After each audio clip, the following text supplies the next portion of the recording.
Hello future leaders. अब पूरे विश्व की निगाह है जिस तरीके से हमारे प्रधानमंत्री नरेंद्र मोदी इजराइल में लैंड करते हैं और वहां पे वो 2 दिन की यात्रा कर रहे हैं इजराइल की। अब सबसे बड़ी बात है, पूरे विश्व की निगाह तो इस मीटिंग के ऊपर या इस विजिट के ऊपर होगी जो कि इंडिया और इजराइल की जो पार्टनरशिप है उसको दर्शाती है।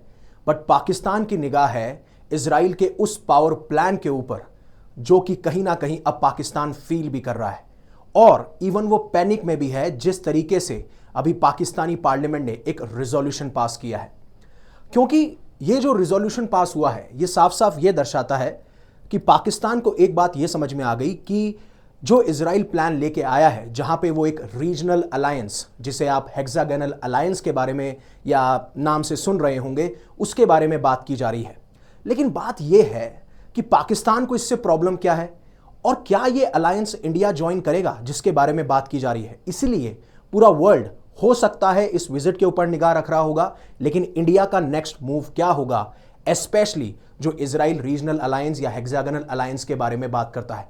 बट एक चीज तो श्योर है कि अगर पाकिस्तान की पार्लियामेंट इस अलायंस को कंडेम कर रही है, इसकी निंदा कर रही है, इसको सीरियसली ले रही है और पैनिक दिख रहा है, तो ऑब्वियस सी बात है इसके पीछे काफी रीजंस होंगे। लेकिन क्या सिर्फ ये रियलिटी है या इल्यूजन? मतलब सही में ये पिक्चर में या ग्राउंड पे इसको एग्जीक्यूट किया जाएगा, इसको इंप्लीमेंट किया जा सकता है? हर एक पहलू के बारे में बात करेंगे वन बाय वन। अब चलते हैं। अब जिस तरीके से आप हेडलाइन देख सकते हैं, हालांकि ये इंडियन मीडिया ने कवर किया है और जब इंडियन मीडिया पाकिस्तान की कोई भी न्यूज़ कवर करती है तो ऑब्वियस सी बात है थोड़े बहुत सेंटिमेंट जुड़ जाते हैं 1947 के टाइम से और उसके बाद में स्पेशली जो वॉर हुई है उस टाइम से। तो उन्होंने कहा कि पाकिस्तान की फीलिंग हर्ट है as India gets a seat at Israel's power table, then rattled by PM Modi's visit, Pakistan passes resolution against India Israel alliance and what not. और इस तरीके का आर्टिकल आप देख सकते हो कि कैसे पाकिस्तान की जो पार्लियामेंट है उन्होंने कंडेम किया है। अब थोड़ी बहुत मैं एक्स्ट्रा इंफॉर्मेशन आपको दे देता हूं। जब आप पाकिस्तान की पार्लियामेंट की बात करते हैं तो उनका ऑफिशियल नेम जो है वो है पार्लियामेंट ऑफ पाकिस्तान। अब यहां पे जैसे हमारे यहां पे पार्लियामेंट है, उसका एक अपर हाउस है, एक लोअर हाउस है। आप सभी को पता होगा अपर हाउस को हम राज्यसभा कहते हैं, लोअर हाउस को हम लोकसभा कहते हैं। वैसे ही पाकिस्तान के अंदर अपर हाउस को हम सीनेट कहते हैं और जो लोअर हाउस है उसे हम नेशनल असेंबली ऑफ पाकिस्तान कहते हैं। तो ये अपर हाउस में पास किया गया है रिजोल्यूशन, जहां साफ साफ कंडेम किया गया है इस चीज को, उसकी निंदा करी है।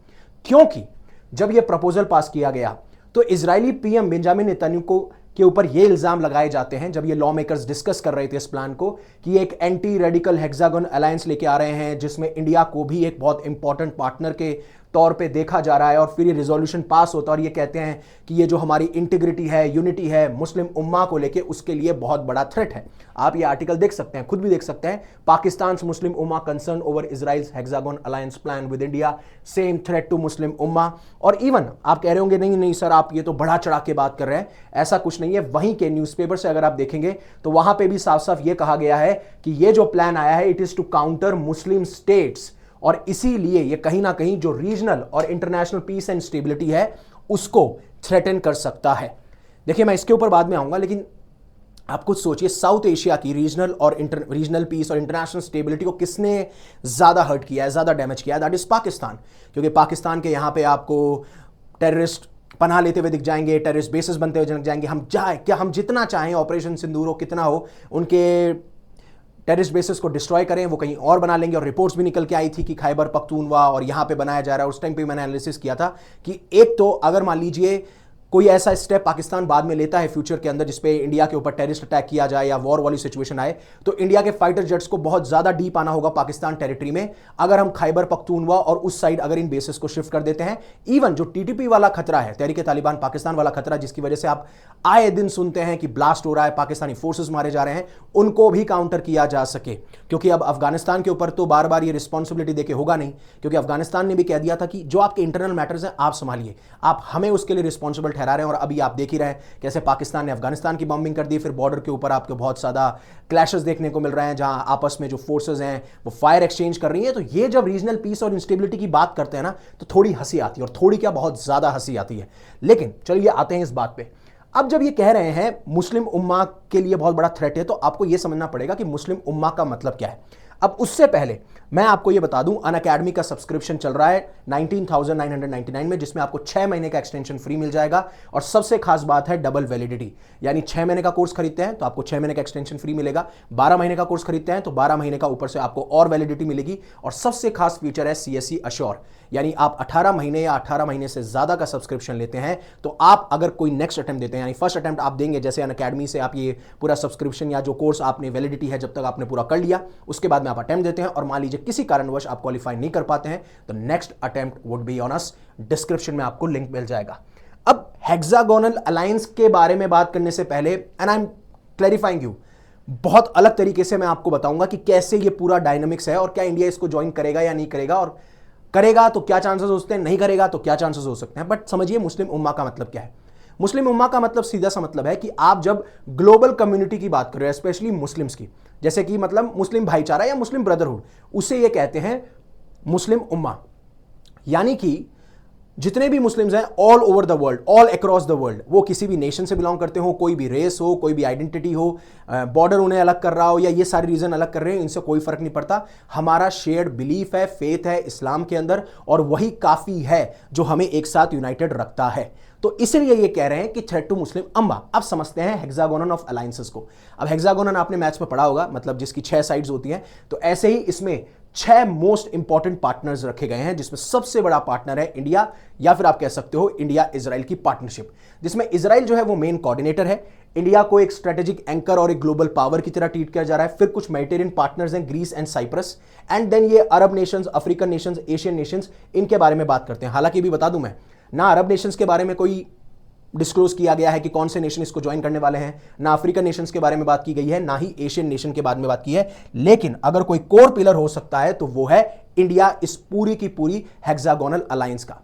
अब नेतान्याहू चाहते क्यों है अलायंस? अब देखिए, ऊपर ऊपर तो अगर आप देखेंगे तो ये कह रहे हैं कि आपस में जब ये सारे आएंगे, जिनका शेयर थ्रेट है, जिनको आपस में थ्रेट लगता है कि ये रीजन हमारे लिए थ्रेट हो सकता है, तो हम एक साथ इंटेलिजेंस को शेयर कर सकते हैं, डिफेंस कोऑपरेशन कर सकते हैं, काउंटर टेररिज्म कर सकते हैं। सेम जो डिप्लोमेटिकली हम आइसोलेटेड फील नहीं करेंगे, जो स्पेशली आज के टाइम पे इजराइल के लिए है, क्योंकि इजराइल को जो क्रिटिसिज्म फेस करना पड़ रहा है, स्पेशली जो गाजा पट्टी पे जितने बच्चों की और वुमेन की इनकी जाने गई हैं, तो वो बहुत ज्यादा डिफिकल्ट हो जाता है इजराइल के लिए, और इजराइल चाहता है कि वो डिप्लोमेटिकली आइसोलेट ना हो।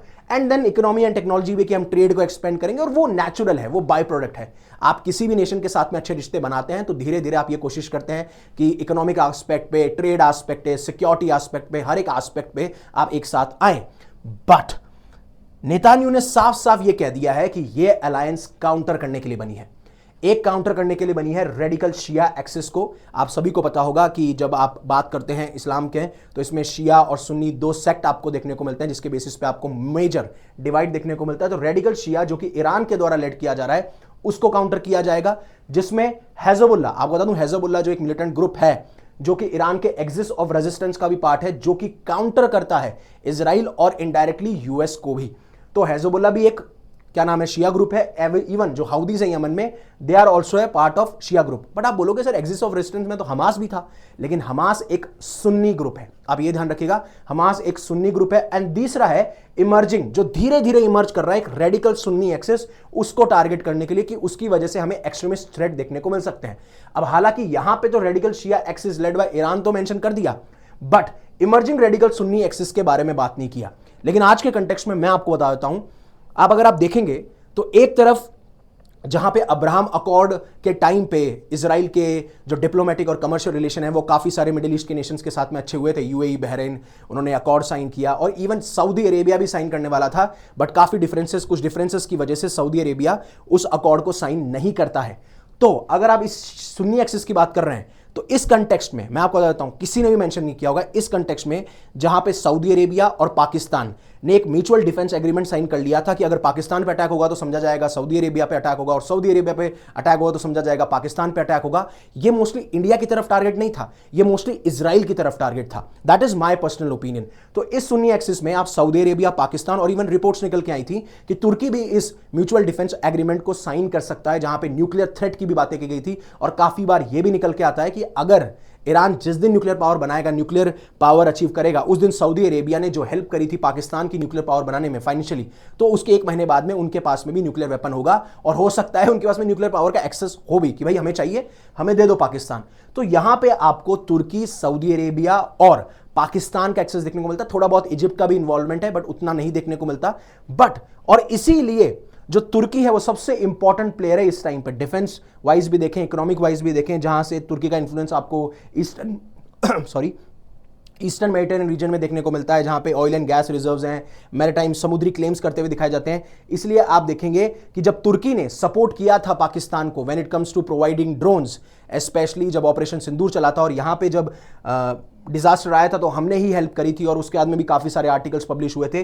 और इंपॉर्टेंट बात यह है, इसीलिए जो हमारे प्राइम मिनिस्टर हैं उनका भी ज्यादा रिलेशन ग्रीस के साथ में है, क्योंकि ग्रीस और तुर्की की नहीं बनती ओवर साइप्रस, जहां पे तुर्की ये बोलता है कि हमें 2 स्टेट सॉल्यूशन चाहिए, ग्रीस अलग बने, साइप्रस अलग बने, लेकिन वहीं पे ग्रीस और साइप्रस एक साथ अलाइन करते हैं। तो यहां पे इजराइल, इंडिया, ग्रीस और साइप्रस, इन्हीं की कॉम्बिनेशन आपको देखने को मिल रही है इस हेक्सागोनल ऑफ अलायंसेस में, जहां पे मैंने आपको बोला ना कि Israel, India, Greece and Cyprus. हालांकि अभी अरब नेशन, अफ्रीकन नेशन और एशियन नेशंस के बारे में बात नहीं की गई है। और हालांकि देखिए ये बोल तो दिया गया कि रेडिकल शिया एक्सिस को टारगेट किया जाएगा, इनको टारगेट किया जाएगा, ये तो एंटी रेडिकल हो गया। ठीक है, आपको ये तो समझ में आ गया कि ठीक है सर, हमें समझ में आता है कि रेडिकल या एक्सट्रीमिस्ट फोर्सेस हैं, इनकी वजह से टेररिज्म होता है या इनकी वजह से इंस्टेबिलिटी आती है, जिस तरीके से इजराइल पिच कर रहा है और इजराइल बोल रहा है। लेकिन यहां पे मुस्लिम उम्मा के लिए थ्रेट कहां से पैदा हो गया? क्योंकि जब आप बात करेंगे ना अरब नेशंस की, आप बात करेंगे अफ्रीकन नेशंस की, एशियन नेशंस की, जहां पे मोस्टली मुस्लिम कम्युनिटी है या फिर मुस्लिम डोमिनेटेड जो नेशंस हैं या फिर वो प्रैक्टिस ही इस्लाम करते हैं, थियोलॉजी के बेसिस पे आगे चलते हैं। फॉर एग्जांपल आप बांग्लादेश हालांकि सेक्युलर मेंशन करता है, लेकिन उसमें भी आपको पाकिस्तान जैसे थियोलॉजी के बेसिस पे मेंशन करता है। बांग्लादेश भी रेडिकल जिस तरीके से अब इस्लामिस्ट एक्सट्रीमिज्म देखने को मिल रहा है। तो यहां पे अगर इन्होंने ऐसे नेशंस ले लिए जो मुस्लिम कम्युनिटी से आते हैं, क्योंकि अब्राहम अकॉर्ड जब साइन हुआ था तब भी काफी सारी मुस्लिम कम्युनिटी इनके साथ में थी, या मुस्लिम नेशंस या अरब नेशंस के साथ में थे। और यहां पे अगर आते हैं तो आपको डिवाइड देखने को मिलेगा कि कुछ मुस्लिम नेशंस जो हैं वो तो टारगेट किए जा रहे हैं रेडिकल एक्सिस के तहत, और कुछ मुस्लिम नेशन इजराइल के साथ अलाइन कर रहे हैं। तो जहां पे ये बहुत बड़ा थ्रेट हो सकता है, ये पाकिस्तान पिच करने की कोशिश कर रहा था। और आप समझिए, आप मिडिल ईस्ट की बात समझिए, हर एक नेशन अपने इंटरेस्ट के हिसाब से काम करेगा। मैं पहले भी बोल चुका हूं, पैलेस्टीन, इजराइल पैलेस्टीन का इशू काफी टाइम से चल रहा है, बट मैंने आपको बताया ना कि बहरेन, यूएई और काफी सारे ऐसे नेशन है जिन देखो खुद के इंटरेस्ट तो हैं, इनको भी समझ में आ गया था कि कब तक हम पैलेस्टीन का सपोर्ट करेंगे और कौन सा पाकिस्तान पैलेस्टीन का सपोर्ट करता है। तो आप अपनी फोर्सेस क्यों भेज रहे हो, आपको फोर्सेस के एवरेज में पैसे क्यों मिल रहे हैं, राइट? एक तरफ तो आप बोलते हो कि नहीं हम गाजा पीस प्लान को एग्री करते हैं, फिर जब उसके बाद में आपके ऊपर बैकलैश आता है तो आप साफ साफ ये कह देते हो कि नहीं हम तो हमास को डिसार्म नहीं करेंगे। तो ऑब्वियस ही बात है ना, उन्हें खुद को नहीं पता कि उनको क्या पॉलिसी फॉलो करनी है, बट एट द एंड ये सिचुएशन है। क्या इंडिया केयरफुल है इसको लेके? देखिए, चांसेस ये हैं कि इंडिया ऐसे मिलिट्री ब्लॉक्स तो नहीं है वैसे ये, हालांकि हेक्सागोनल अलायंस की बारे में बात की जा रही है, लेकिन ऐसे अलायंसेस को वो अवॉइड करेगा ज्वाइन करना। क्यों? पहली बात तो हम स्ट्रेटेजिक ऑटोनॉमी फॉलो करते हैं, हम अपने इंटरेस्ट के हिसाब से डिसाइड करेंगे कि हमें ज्वाइन करना है कि नहीं करना। ठीक है, अब आप बोलेंगे सर इजराइल का प्रेशर आएगा क्या? जब यूएस का प्रेशर इतना था, जब यूएस डोनाल्ड ट्रंप ने इतना कहा तो हमने तब नहीं किया, तो अभी क्यों नहीं करेंगे? और दूसरा, अब देखिए ना, ईरान के साथ में हमारे बहुत अच्छे टाइज हैं। मिडिल ईस्ट में आप अरब नेशन देखेंगे, वहां पे हमारी एनर्जी जो सिक्योरिटी है वो फुलफिल होती है, वहां पे हमारे बहुत सारी जो पॉपुलेशन है वहां जाती है, वहां से फिर हमारे पास में रेमिटेंसेस आते हैं, पैसे आते हैं। तो ऑब्वियस सी बात है इंडिया इस चीज को मोस्टली अवॉइड करता हुआ ही चलेगा, और इंडिया कभी भी जो शिया वर्सेस सुन्नी वाली फ्रेमिंग है ना उसको अवॉइड करता ही पाया जाता है। और साफ साफ बात है कि हाँ, पीएम मोदी सपोर्ट करते हैं कॉपरेशन और पीस को, बट ऑफिशियली उन्होंने इस आइडिया को एंडोर्स या सपोर्ट नहीं किया गया है। लेकिन बात यह है कि क्या इसमें यूनाइटेड स्टेट्स का फायदा नहीं है? देखिए, आप समझिए, ये जो अलायंस है ना, ये जो यूएस और इजराइल की जो ब्रॉडर स्ट्रैटेजी है उसमें बिल्कुल फिट करती है। क्यों? क्योंकि आप देखिएगा, जब भी पहले यूनाइटेड स्टेट्स को कहीं इंटरवीन करना होता था या कोई एक्शंस लेने होते थे, फॉर एग्जांपल हिजबुल्लाह को प्रेशर करना हो, हमास को प्रेशर करना हो, या फिर मिलिट्री इन्वॉल्वमेंट सीरिया में दिखाना हो, या इराक के अंदर दिखाना हो जैसे इन्वेजन हुआ, या अफगानिस्तान के अंदर दिखाना हो, तो उनको कई बार ऐसे अलायंसेज जो हैं उस नैरेटिव में फिट होते हैं जहां पे वो अपने इंटरवेंशंस को राइट जस्टिफाई कर सकें। यहां तक यूनाइटेड स्टेट्स का रोल देखने को हमें मिलता है। और इवन ये भी चाहते हैं कि जो मुस्लिम वर्ल्ड इतना यूनाइटेड रहता है उसमें हमें शियाइट और सुन्नी डिवाइड करना पड़ेगा। और ये एक और क्रिटिसिज्म है जो देखने को मिलता है इस अलायंस को लेके। इसीलिए एनालिस्ट साहब ये कह रहे हैं कि ये मुस्लिम कंट्रीज को डिवाइड करने की कोशिश की जा रही है। That's why they are saying it is threat to Muslim उम्मा and it weakens regional cooperation and what not. ये सारी चीजें एनालिस्ट कह रहे हैं जो अपना पॉइंट ऑफ व्यू रखते हैं। अब इजराइल का एक अपना पर्सपेक्टिव है, इंडिया का अपना पर्सपेक्टिव है, इनका अपना पर्सपेक्टिव है। आपका क्या पर्सपेक्टिव है आप प्लीज कमेंट सेक्शन में जरूर बताइएगा। लेकिन क्या ये रियलिटी और इल्यूजन है वो देखना पड़ेगा। अब देखिए काफी एनालिस्ट ये कह रहे हैं कि नेतान्याहू के ऊपर इतना प्रेशर बन चुका है ना कि इजराइल अभी इकोनॉमिक प्रॉब्लम फेस कर रहा है, गाजा के अंदर जो उनका क्रिटिसिज्म हो रहा है और इवन उनको इंटरनेशनल लेवल पे आइसोलेट कर दिया गया है, काफी कंट्रीज ने बॉयकॉट करा है, वॉर क्राइम्स को लेकर इनके ऊपर चार्जेस लगे हुए हैं। तो इसीलिए नेतन्याहू जो है वो इस नया अलायंस का साथ लेके पब्लिक अटेंशन को डिस्ट्रैक्ट कर रहा है, डाइवर्ट कर रहा है और साथ साथ अपने सपोर्टर्स को स्ट्रेंथ की बात कर रहा है, जहां पे ये कह सके कि इजराइल जो है वो आइसोलेटेड नहीं है। That is a wholesome and comprehensive perspective. What do you think? Please comment in the section and remember this. Live in such a way that universe will be proud of you. And thank you very much for giving me your precious asset. That is your time. Stay safe, stay happy, take care. Jai Hind, Jai Bharat.